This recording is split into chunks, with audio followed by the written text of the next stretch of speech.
Hello दोस्तों, chemistry के next class में आपका मोस्ट वेलकम करते हैं बेटा। पिछले क्लास में हम लोगों ने क्या डिस्कस किया था, तो विद्युत रासायनिक श्रेणी व उसके अनुप्रयोग। विद्युत रासायनिक श्रेणी के अनुप्रयोग में हमने पढ़ा था कि मानक अवस्था में किसी सेल का विद्युत वाहक बल कैसे ज्ञात किया जा सकता है। बट मानक अवस्था एक बड़ी ही विपरीत अवस्था है। देखो, बहुत ही पर्टिकुलर है। क्या? 1 मोलर सांद्रता, 25 डिग्री सेल्सियस ताप और 1 एटीएम वायुमंडलीय दाब। तो 1 एटीएम दाब, 1 मोलर सांद्रता और 25 डिग्री सेल्सियस जो ये हमको दिख रहा है, क्या ये किसी भी इलेक्ट्रोड में मेंटेन करना संभव है? सोच के देखो, अगर इलेक्ट्रोड में कोई पदार्थ घुलेगा तो सांद्रता बढ़ जाएगी, अगर अवक्षेपित होगा तो सांद्रता तो जरूर कम होगी। 1 मोलर कैसे बना रहेगा, है ना? या तो रासायनिक अभिक्रिया उष्माक्षेपी होते हैं या उष्माशोषी। अगर उष्माक्षेप देगा तो ताप बढ़ जाएगा और शोष लेगा तो कम हो जाएगा। तो 25 डिग्री कैसे मेंटेन करेंगे? और वायुमंडलीय दाब, अगर गैसीय कोई जैसे हाइड्रोजन इलेक्ट्रोड टाइप का, मानक हाइड्रोजन इलेक्ट्रोड टाइप का कोई इलेक्ट्रोड है, तो वहाँ या तो गैस मुक्त होगा या गैस घुलेगा। उस अवस्था में 1 एटीएम को ही बनाए रखना कैसे संभव है? तो ये आदर्श अवस्थाएं हैं, और आदर्श जो है ना, वो खाली नाम में अच्छा लगता है, रियल में कोई थोड़ी ना होता है। तुमसे पूछा जाए, बताओ तुम्हारे आदर्श कौन है, तो तुम किसी का नाम ले सकते हो, पर अगर ये पूछा जाए कि आप उसकी तरफ सब कुछ करोगे तो फटाफट हट जाता है ना। ठीक, कोई अगर हिंसावादी होगा तो भगत सिंह बोलेगा कि मेरा आदर्श भगत सिंह है ना। ठीक, मैं देश के लिए मरना मिटना चाहता हूँ, फंसियाना चाहता हूँ, है ना। बट क्या तुम उसकी तरह पूरा कर सकते हो? पॉसिबल है, नहीं कर सकते भाई, है ना। है, गांधी जी अहिंसावादी हैं, उनकी तरह एक गाल में झापड़ खाने के बाद दूसरा दिखा सकते हो, और दूसरे मार पड़े तो फिर तीसरा है। और उनका गेटअप देखे थे का है, एक ठो धोती, ऊपर में कुछ नहीं, खाली एक जनेऊ निपटा के बाबू हैं घूम रहे हैं दांडी यात्रा में, एक ठो डंडा धर के हैं। कर नहीं सकोगे। आइंस्टाइन को आदर्श मान लिए, देखे हो रहे उसका बाल घोसला है कि बाल है पता नहीं चलता, है ना। कैसे किसी को तुम आदर्श मान सकते हो? पूरी तरह से किसी को आदर्श मानना संभव नहीं है ना। वैसे ही एक आदर्श अवस्था है, इसे मेंटेन करना भी पूरी तरह से संभव नहीं है। ठीक, तो फिर मानक विद्युत वाहक बल, ये सुनना बोलना अच्छा लगता है, सॉल्व करना ठीक लगता है, आसान लगता है, पर वास्तविकता में किसी सेल को मानक अवस्था में बनाए रखना बहुत कठिन है ना। तो अगर हम मानक विद्युत वाहक बल ज्ञात नहीं कर सकते तो क्या ज्ञात कर सकते हैं? हम ई नॉट सेल नहीं निकाल सकते, तो ऊपर का नॉट हटाना पड़ेगा। मतलब क्या निकाल सकते हैं? विद्युत वाहक बल। यहाँ क्योंकि मानक प्रतिबंध नहीं है, तो ये कोई भी अवस्था होगी। तो किसी भी अवस्था में सेल का विद्युत वाहक बल ज्ञात करने के लिए हमें एक समीकरण दिया गया जो हमारे सिलेबस में है, जिसे हम ननस्ट समीकरण कहते हैं। अब वो जो समीकरण है, नाम तो इतना प्यारा है कि क्या ही बताएं, है ना।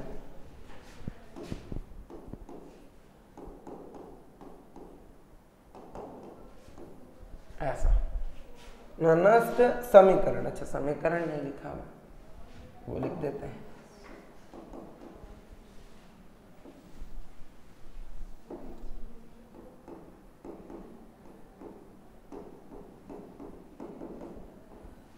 स्पेलिंग NERNST होता है, बट वो जब हम पुकारते हैं तो उसमें इस R का लोप होता है ना। नस्ट इक्वेशन भी बोल सकते हैं, ननस्ट इक्वेशन भी बोल सकते हैं। इस बंदे ने किसी भी अवस्था में सेल का विद्युत वाहक बल ज्ञात करने के लिए एक समीकरण दिया, जिसे हम लोग नस्ट समीकरण के नाम से जानते हैं। वास्तविकता में नस्ट समीकरण की उत्पत्ति हमारे सिलेबस में नहीं है, हम उसकी विवेचना करेंगे। अब कई बार बच्चे समझ नहीं पाते हैं कि उत्पत्ति क्या है और विवेचना क्या है ना। अब जैसे कि मान लो तुम्हें ये कंफर्म करना है कि जो सूर्य कुमार यादव है उसे हमारे टेस्ट टीम में होना चाहिए कि नहीं होना चाहिए। नहीं, अपन लोग बात करते हैं ना, अभी वर्ल्ड टेस्ट चैंपियनशिप खेलने जा रही है इंडिया, है ना, और तुम ये सोचने की कोशिश कर रहे हो कि वहाँ सूर्य कुमार यादव जो इतना अच्छा बैटिंग कर रहा है उसको टेस्ट टीम में होना चाहिए कि नहीं होना चाहिए। तो कुछ लोग बोलेंगे एकदम होना चाहिए। मान लो मैं और तुम डिबेट में आ गए, मैं बोल रहा हूँ होना चाहिए, तुम बोल रहे हो नहीं होना चाहिए। दोनों के अपने तर्क हैं। मैं बोल रहा हूँ इतना बढ़िया फॉर्म में है ना, फॉर्म ऑफ हिज लाइफ में है भाई, उसको डालो वो पक्का है ना पंथ टाइप का खेल खुली के हम लोग को मैच जिताएगा, तो दूसरा बोल रहा है कि उसका गेम खराब हो जाएगा, वो टेस्ट मैच प्लेयर नहीं है, T20 प्लेयर है। मैं और तुम विवेचना कर रहे हैं, दोनों के होना जाना कुछ नहीं। मेरे बोलने से कि तुम्हारे बोलने से कुछ थोड़ी ना होना जाना है रे, हैं वो तो सेलेक्टर तय करेंगे। ठीक, तो मैं और तुम क्या कर रहे हैं, खाली विवेचना। हम क्या कर रहे हैं, विवेचना। उसका तुम परिणाम में कुछ भी प्रभाव नहीं प्राप्त कर पाओगे, केवल विवेचना कर रहे हो, डिस्कशन कर रहे हो। ठीक है ना। और एक उत्पन्न करना होता है, किसी चीज को उत्पन्न किया जा सकता है, कोई बना सकता है, वो अलग चीज है। तो हमें न समीकरण की विवेचना करनी है, समीकरण हमें पहले से दिया हुआ है, दिए हुए समीकरण की विवेचना करनी है, वो हम लोग के सिलेबस में। तो क्या था न समीकरण, न समीकरण को लिखने के लिए एक अपचयन अभिक्रिया लिख लेते हैं। माना एक अपचयन अभिक्रिया,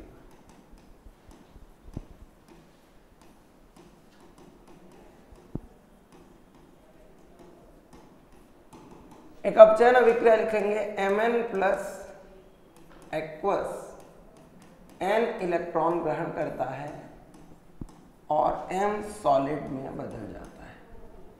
अब कोई भी जो ये विद्युत रासायनिक अभिक्रियाएं होती हैं, ये दोनों दिशाओं में होती हैं। ठीक, तो इसका फॉरवर्ड रिएक्शन है तो रिवर्स रिएक्शन भी होगा। यहाँ ध्यान देंगे तो ऑक्सीकरण संख्या यहाँ +n है और यहाँ 0 है, तो अपचयन हो रहा है, तो इसकी जो अग्रगामी अभिक्रिया है वो रिडक्शन या अपचयन है और पश्चगामी अभिक्रिया जो है वो ऑक्सीकरण।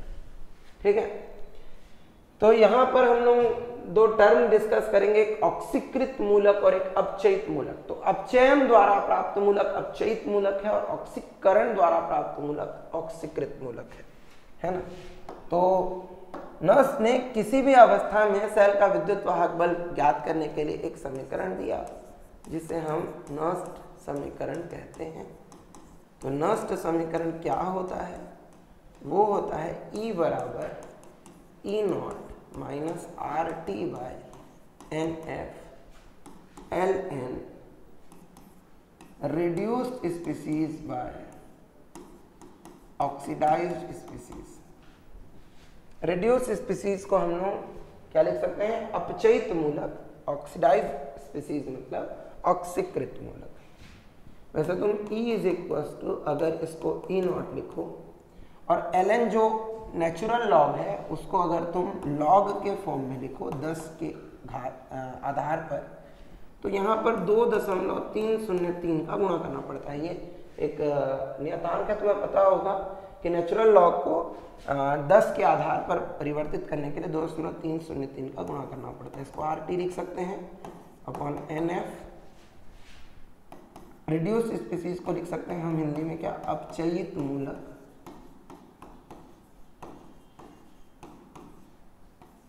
और ऑक्सीडाइज्ड स्पीसीज को क्या लिखेंगे, ऑक्सीकृत मूलक। क्या होता है बेटा, ये जो RS ऑक्सीडाइज S, ये लिखने में आसान होता है ना, तो न्यूमेरिकल प्रैक्टिस करते समय आसानी जाएगी बोल करके प्रतीक चिन्हों में लिखना आना चाहिए।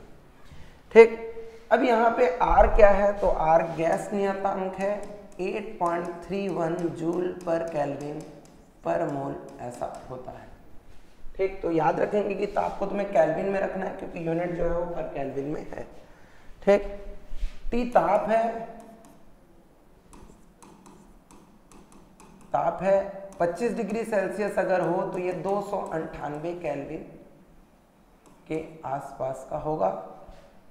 अगर तुम डिग्री सेल्सियस और केल्विन में संबंध देखोगे तो केल्विन बराबर y केल्विन बराबर x डिग्री सेल्सियस प्लस 273.15 होता है।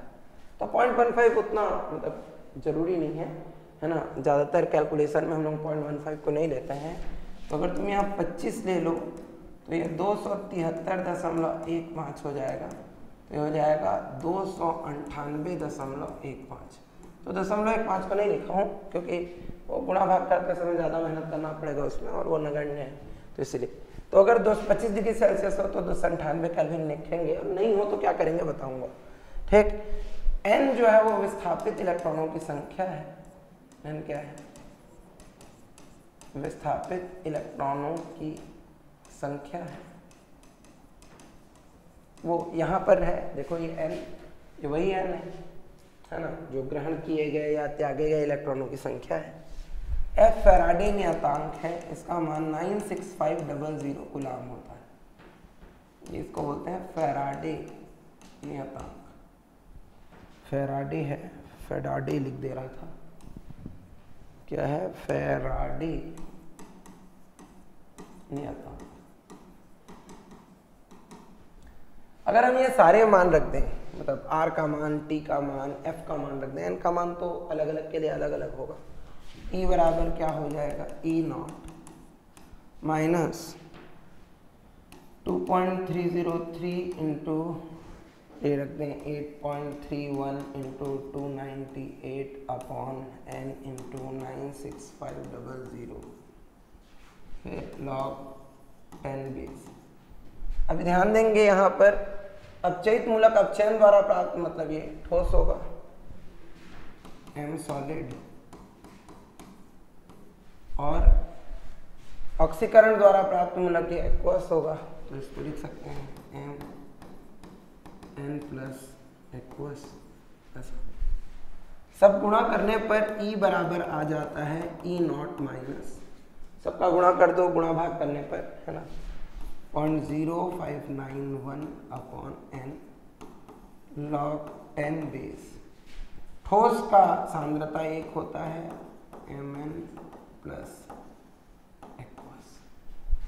ठीक है, ये आ जाता है नास्ट समीकरण जो हम लोगों को अंकित प्रश्नों को बनाने के लिए यूज करना है। E बराबर होता है E0 minus 0.0591 upon n log 10 base 1 upon mn plus aqueous, ऐसा होता है। ठीक, अगर तुमको अलग ताप दिया हो, यदि ताप भिन्न हो, मतलब डिफरेंट हो, जो हम देख रहे हैं वो नहीं हो, है ना, तो उस केस में तुम क्या करोगे, E बराबर E0 माइनस 0.00019 अपॉन n साथ में T log 10 base 1 by mn plus aqueous, ऐसे करके सॉल्व करेंगे। तो अगर ताप 25 डिग्री सेल्सियस ना हो, कुछ और हो, तो उस केस में ये वाला फॉर्मूला याद कर लेना, 0.00019 T अपॉन n, ठीक, log 10 base 1 by mn plus aqueous. ठीक, और अगर तुमको ताप दिया हो, है ना, 25 डिग्री सेल्सियस, तो 0.0591 बाय n। अब जिसको शक हो रहा है वो गुणा भाग कर सकते हो, करके देख लो। मुझे तो फॉर्मूले याद हैं, क्योंकि ये फॉर्मूले से बहुत सारे न्यूमेरिकल बनाया हुआ है, तो उसके कारण याद हो गए, है ना। अब जैसे कि अगर तुमको ये समझना है कि तुमको ये क्या करना है, कौन सी अवस्था में करना है, तो उसके लिए एग्जाम्पल के लिए अगर हमको ये क्वेश्चन दिया है कि एक कॉपर इलेक्ट्रोड है ना, ठीक, जिसे कॉपर सल्फेट विलयन में डुबोया गया है, जिसकी सांद्रता 0.01 मोलर है। 1 मोलर नहीं है, कितनी है, 0.01 मोलर। तो 25 डिग्री सेल्सियस पर इस इलेक्ट्रोड का विद्युत वाहक बल ज्ञात कीजिए, जहाँ की कॉपर का मानक विद्युत वाहक बल 0.34 वोल्ट है। क्वेश्चन समझ आया? क्वेश्चन में बोला गया है कि कॉपर का विद्युत वाहक बल ज्ञात कीजिए जब विलयन की सांद्रता 0.01 मोलर है, ठीक है, 0.01 मोलर है सांद्रता, तब ज्ञात करनी है, ठीक, मतलब मानक अवस्था नहीं है पर 25 डिग्री सेल्सियस पर है ना। तो अब इसको सॉल्व करने के लिए हमको दिया क्या क्या है भाई, जो भी दिया है बात ही है, देख लेते हैं क्या क्या दिया है। हमको दिया है E0 कॉपर प्लस 2 कॉपर बराबर क्या है, धन 4.34, है ना। रिएक्शन क्या होगा, copper plus 2 aqueous plus 2 electron gives copper solid, ऐसा होगा ना रिएक्शन। वो उत्क्रमणीय चिन्ह लगाना चाहिए, 2 इलेक्ट्रॉन ऐसे। चलो ये कॉपर है, तो यहाँ n का मान कितना दिया हुआ है, 2, क्लियर, देखो 2 इलेक्ट्रॉन है, और कॉपर आयन की सांद्रता दी हुई है कितनी, 0.16 0.01 मोलर। वैसे तो कॉपर सल्फेट की सांद्रता है, बट कॉपर सल्फेट एक प्रबल लवण है, इलेक्ट्रोड बनाते ही प्रबल लवण में तो पूर्ण वियोजन होगा, तो उसकी सांद्रता जो है वो कितनी होगी, ऐसे है ना। क्योंकि कॉपर सल्फेट जो है ना उसकी सांद्रता 0.01 मोलर है, तो कॉपर की सांद्रता भी 0.01 मोलर होगी। ठीक है, तो इस तरह से उसको ध्यान रख सकते हैं, लिखने की जरूरत नहीं है बट ध्यान रख सकते हैं ना। अब क्योंकि नष्ट समीकरण हम जानते हैं, है ना, हम नष्ट समीकरण लगा सकते हैं। क्योंकि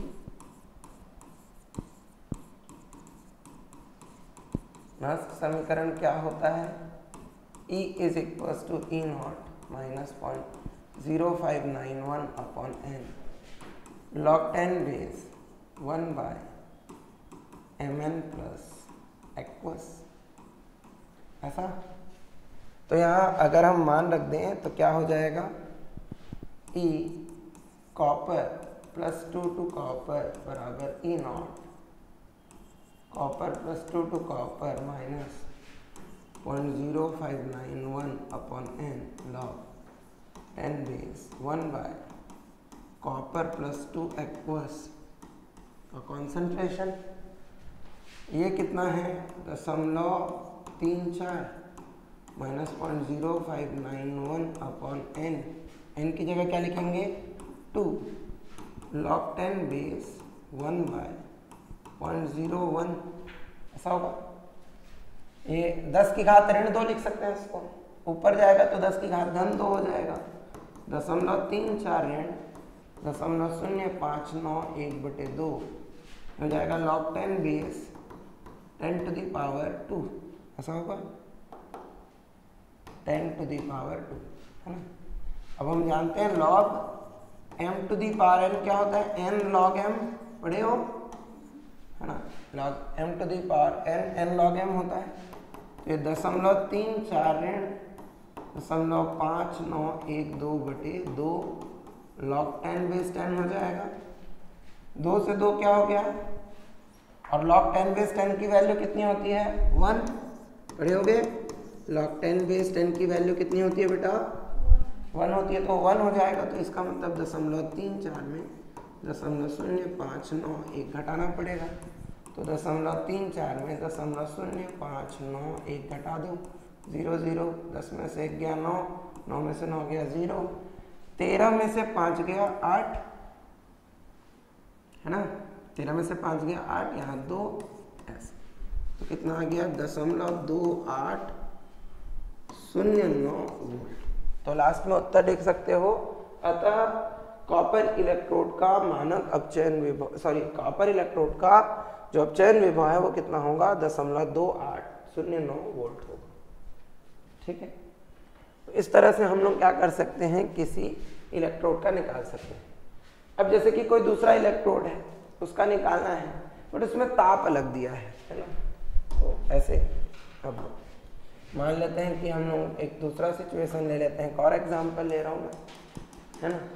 इसमें क्या है, एक पात्र है जिसमें हम सिल्वर नाइट्रेट AgNO3 देख रहे हैं, और जो इलेक्ट्रोड डाला गया है वो किसका है, चांदी का है, Ag। ठीक है, बोल रहा है कि ये 30 डिग्री सेल्सियस पर है। कितने डिग्री सेल्सियस पर है, 30 डिग्री सेल्सियस पर, और AgNO3 की सांद्रता दी है यहाँ पर 0.1 मोलर, ऐसा कुछ। ठीक है, तो इसमें तुमको E सेल या E पूछा है, Ag+2Ag, ठीक, और गिवन है क्या, इसको पूछा है और गिवन है क्या, E नॉट Ag+2Ag की वैल्यू कितनी है 0.80 वोल्ट, ऐसा होता है ना। तो ये दिया हुआ है, प्रश्न ऑलमोस्ट वही है, बस तुम्हें सॉल्व करने आना चाहिए। यहाँ पर टेम्परेचर अलग दिया है, तो तुम वो 0.0591 वाला सूत्र जो है वो नहीं लगा सकते, वो नहीं यूज कर सकते, है ना। तो दिया क्या क्या है, दिया है हमको एक तो E नॉट Ag+2Ag की वैल्यू वो कितनी होती है 0.80 वोल्ट। अब इक्वेशन क्या होगा, Ag plus aqueous gets 1 electron gives Ag solid. ऐसे लिखोगे तो लिख सकते हो क्या है ये अभिक्रिया, अर्ध सेल अभिक्रिया है। ठीक है, ऐसे मेंशन करके लिख सकते हो। n का मान कितना है, 1। ठीक है, 1 इलेक्ट्रॉन ही ग्रहण कर रहा है, n का मान 1 है ना। AgNO3 की सांद्रता कितनी दी हुई है, 0.1 मोलर। अतः Ag प्लस की सांद्रता भी कितनी होगी, एक्वस की सांद्रता कितनी होगी, ये भी 0.1 मोलर। ठीक है बेटा, अगर Ag2SO4 है तो उस केस में उतनी ही नहीं होगी, 2 का गुणा करना पड़ेगा, क्योंकि Ag2SO4 में एक Ag2SO4 में 2 Ag है, तो उसमें सांद्रता 2 गुनी हो जाएगी, है ना। बट नॉर्मल केस में जैसे AgNO3 है उस केस में तो उतनी की उतनी ही रहेगी, है ना सांद्रता। और टेम्परेचर दिया हुआ है कितना, 30-273 मतलब 303 केल्विन। ठीक है, 0.15 तुम चाहो तो लिख सकते हो यार, है ना, तुमको गुणा भाग करने का मन हो तो लिख सकते हो, कोई इश्यू नहीं है उसमें, है ना। अब चूंकि नष्ट समीकरण क्या होता है बेटा, चूंकि नष्ट समीकरण E बराबर क्या होता है, E0 माइनस 0.00019 बताया था। जब टेम्परेचर दिया हो, दूसरा हो 25 डिग्री सेल्सियस ना हो, 298 केल्विन ना हो, तो उस केस में टेम्परेचर जब दिया हो तो ये वाला फॉर्मूला यूज करना, है ना, log 10 base 1/mn plus aqueous, ऐसा ना बेटा। ठीक है, अब इसको यूज करेंगे तो इसके लिए ले लेते हैं E Ag plus two Ag हमें निकालना है, E0 Ag plus two Ag दिया हुआ है 0.00019, T की वैल्यू 303, N की वैल्यू N अभी लिख दे रहा हूँ log 10 base 1/Ag plus aqueous. वैसे तुम चाहो तो टेम्परेचर को भी अगले ही स्टेप में लिखो, क्योंकि यहाँ पर तो पुट नहीं किए हैं हम लोगों ने किसी का भी वैल्यू, तो टी ही रख दे रहा हूँ। अगले स्टेप में सारे वैल्यूज रख देंगे।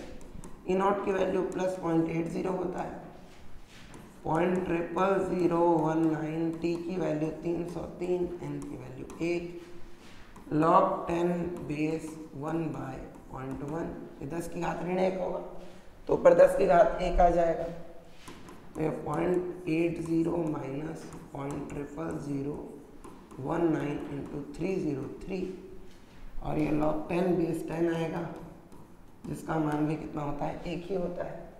बस इसका गुणा करना है ना, तो उसको 303 इंटू 0.0002 ले ले रहा हूँ, वही तो है, सार्थक अंक निकालोगे 0.019 है, बाद वाला अंक 9, तो 2 ले ले रहा हूँ, 3 दूनी 6, 0 3 दूनी 6, ठीक, और दशमलव के बाद 1 2 3 4, 1 2 3, 1 दशमलव लगा दिए, आ जाएगा 0.80 माइनस 0.0606, ऐसा हो जाएगा।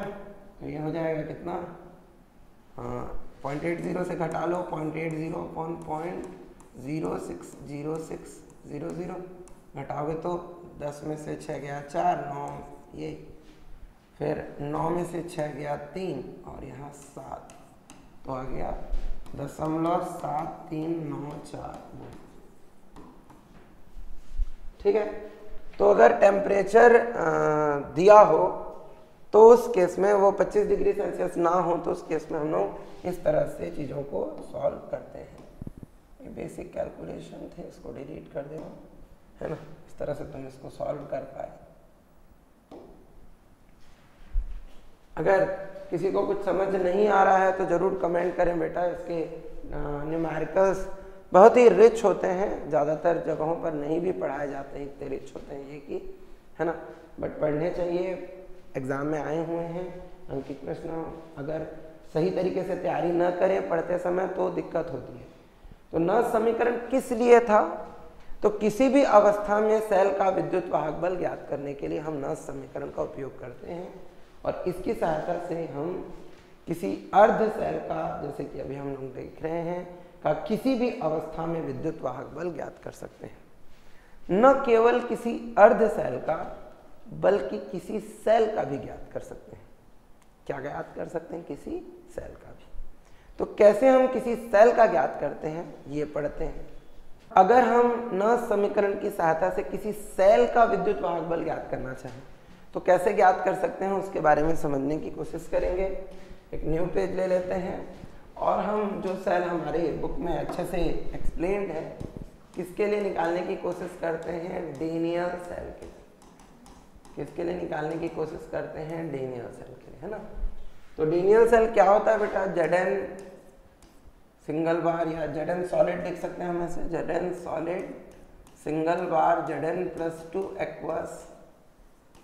यहाँ पर उसका कॉन्सेंट्रेशन C1 हो सकता है। Double bar copper plus 2 aqueous, concentration C2 single bar copper solid. ऐसा हम लोगों को क्या लिखा रहता है बेटा? सेल रिएक्शन लिखा रहता है किसी भी सेल का, है ना। तो जैसे हम लोग ये सेल लिए, है ना, इस सेल का हम लोग को ये डाटा दिया हुआ है। अब मेरे को इस सेल के लिए किसी भी अवस्था में विद्युत वाहक बल ज्ञात करना है। तो अगर हम इसके लिए ई नॉट सेल निकालें, चूंकि ई नॉट सेल क्या होता है? E naught cathode minus E naught anode क्या होगा? इसको लिख सकते हैं E naught Cu plus 2 to Cu minus E naught Zn plus 2 to Zn। याद करो राइट माइनस लेफ्ट होता है ना। तो इसको हम क्योंकि पहले पढ़ चुके हैं तो मैं बहुत डिटेल में नहीं जाऊंगा, ये जानते हैं हम। इसको समीकरण 1 ले लेते हैं, है ना। प्रथम अर्ध सेल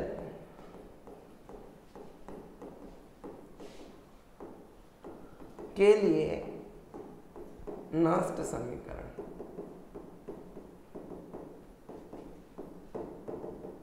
प्रथम अर्ध सेल कौन है? जिंक वाला।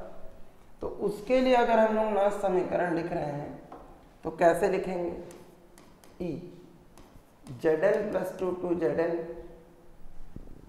Zn plus 2 to Zn is equal to क्या होगा? E naught Zn plus 2 to Zn minus 0.0591 upon n की जगह कितना लिखूंगा? 2 है ना, 2 इलेक्ट्रॉन लिए तो हो जाए, है ना। Log 10 base 1 by Zn plus 2 aqueous, ऐसा होगा। मैं समीकरण अभी लगाना सीखा था, बस इसमें n की वैल्यू 2 है, देख रही है। Zn plus 2 aqueous gets 2 electron होगा। ये समझ आया होगा बेटा, है ना। जैसे हम लोगों ने पिछली बार रखा था बस वैसे ही रख रहे हैं। इसी प्रकार क्या लिखेंगे?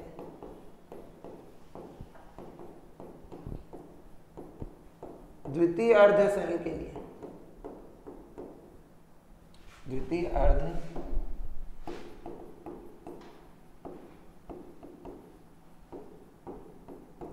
अर्ध सेल कौन है? कॉपर। क्या हो जाएगा? E Cu plus 2 to Cu बराबर E not Cu plus 2 to Cu minus 0.0591 upon n की जगह फिर कितना लिखेंगे? कॉपर प्लस 2 से कॉपर में 2 इलेक्ट्रॉन ट्रांजिट हो रहे हैं, ध्यान देना। लॉग 10 बेस 1 बाय क्या हो जाएगा? Copper plus 2 aqueous. इसको लेते हैं समीकरण 2, इसको लेते हैं समीकरण 3, है ना। चूंकि ई सेल अभी नॉट नहीं लिखा तो उधर भी नॉट नहीं होगा। कैथोड माइनस एनोड, कैथोड कौन? E Cu plus 2 to Cu minus E Zn plus 2 to Zn, ऐसा होगा। दोनों के आंकड़े हमारे पास हैं तो वैल्यू रख देते हैं। तो ई सेल बराबर क्या हो जाएगा बेटा? सोच के देखो, कॉपर के लिए पूरी ये वैल्यू रख देंगे, क्या हो जाएगा? E naught Cu plus 2 to Cu minus 0.0591 upon 2 log 10 base 1 bye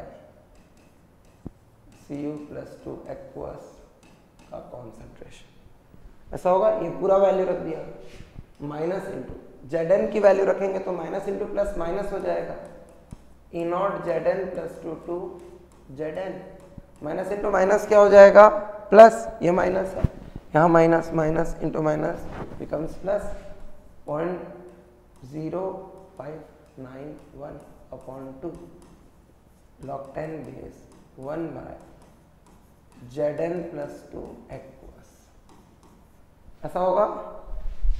ध्यान दें, E naught copper plus 2 to copper और E naught zinc plus 2 to zinc, तुम ये देख पा रहे होंगे, दिख रहा है क्लियर समीकरण 1 से। तो उसकी जगह हम क्या लिख सकते हैं, ई नॉट सेल, ई सेल बराबर आ जाएगा ई नॉट सेल, होगा ई सेल बराबर क्या हो जाएगा ई नॉट सेल। इन दोनों में 0.0591/2 कॉमन आ जाएगा, अंदर क्या बचता है, अगर माइनस कॉमन निकालेंगे तो माइनस प्लस हो जाएगा, प्लस माइनस हो जाएगा, तो माइनस को प्लस कर दो, ये माइनस था इसको प्लस लिख दो, log 10 base 1 by copper plus 2 aqueous minus log 10 base 1 by Zn plus 2 aqueous, ऐसा हो जाएगा, ब्रैकेट क्लोज।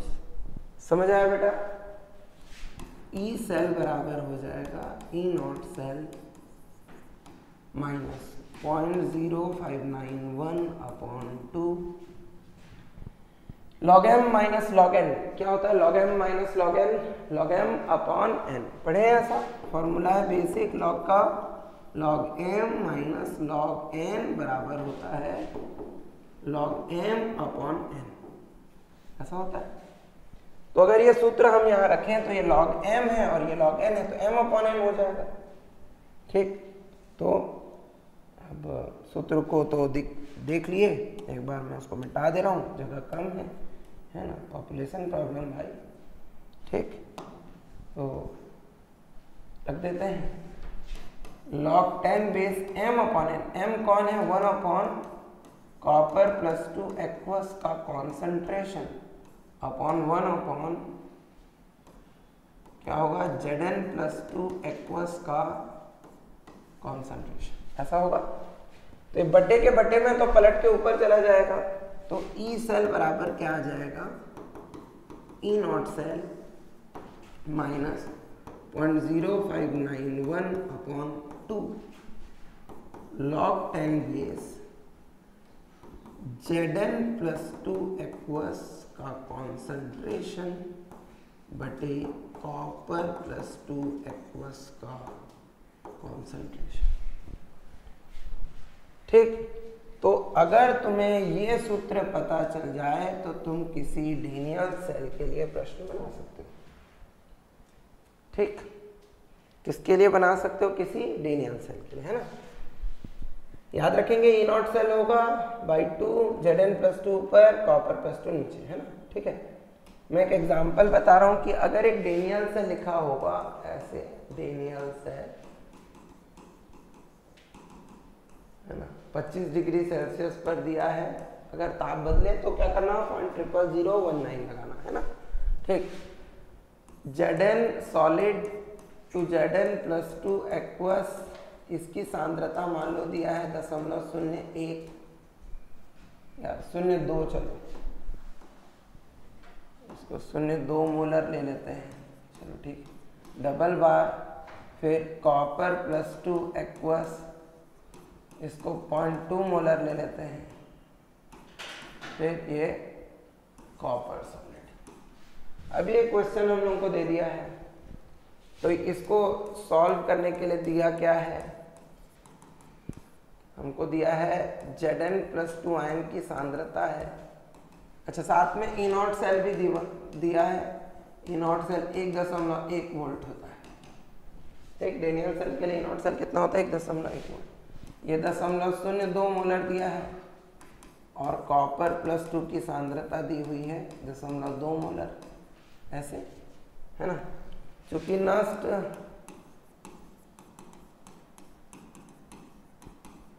समीकरण है ना, साथ में तुम ये भी लिख लो कि E naught cell is also given 1.1 volt.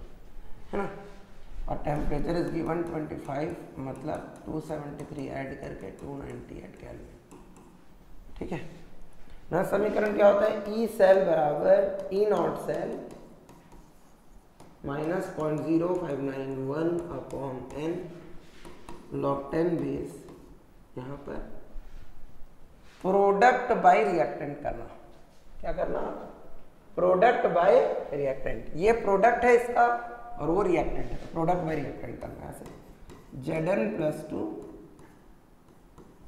Aqueous upon copper +2 aqueous. समझ आ रहा है बच्चों? देखो ये ट्रांजैक्शन होता है ना, ये ट्रांजैक्शन होता है मतलब अभिक्रिया का, तो अभिकारक ही उत्पाद है, ये अभिकारक ही उत्पाद है, तो प्रोडक्ट बाय रिएक्टेंट करना, जो उत्पाद है उससे अभिकारक को भाग देना है। अब बस मान रखना है बेटा, ई नॉट सेल का मान कितना है, देखो 1.1 माइनस 0.0591 अपॉन एन की वैल्यू कितनी है, इस केस में तुम्हें पता है डेनियल सेल में 2 होती है, log 10 बेस। जिंक का सांद्रता कितना दिया हुआ है, 0.02 मोलर, और कॉपर की सांद्रता कितनी है, 0.2 मोलर। बस आगे सॉल्व कर लो, आसान है। ई सेल बराबर, है ना, सिंपल है बेटा, आराम से सॉल्व हो जाएगा। यहाँ पे 1.1 माइनस 0.0591 अपॉन 2 log 10 बेस। इसको क्या लिख सकते हैं, 0.02 को 2/100, इसको क्या लिख सकते हैं, नीचे 2 ऊपर 10, तो 2 से 2 कट जाएगा, 1 0 कट जाएगा, ये हो जाएगा 1.1 minus 0.0591 upon 2 log 10 base 10 to the power -1 हो जाएगा, नीचे से ऊपर जाएगा तो log m to the power n हो तो n सामने आ जाता है तो -1 सामने आ जाएगा, 1.1। चलो इसको भाग दे दो, -0.0, माइनस इंटू माइनस प्लस हो जाएगा ना, -1 बाहर आया तो 0, 2 दूनी 4 बचा 1, 2 9 18 बचा 1, तो 2 पंचे 10, 2 पंचे 10 हो जाएगा, और ये हो जाएगा log 10 बेस 10। log 10 बेस 10 की वैल्यू कितनी होती है, 1 होती है, तो यहाँ 1 रख देना है, तो ये हो जाएगा 1.12955 वोल्ट। तो इस तरह से तुम यहाँ से क्या निकाल लिए, ई सेल का मान, ठीक। और एक बार ई सेल का मान निकल गया और तुम उसको रख दिए तो तुम्हारा ये जो न्यूमेरिकल है वो सॉल्व हो गया। इस तरह हम किसी विद्युत रासायनिक सेल का विद्युत वाहक बल ज्ञात कर सकते हैं। और इसके आगे कुछ और विद्युत रासायनिक सेल में कुछ और न्यूमेरिकल कॉम्प्लेक्स हैं, मतलब उसमें कुछ जटिलताएं हैं, उन्हें हम लोग नेक्स्ट क्लास में डिस्कस करेंगे। और आज का क्लास इसी नोट पर एंड करते हैं बेटा। Thank you.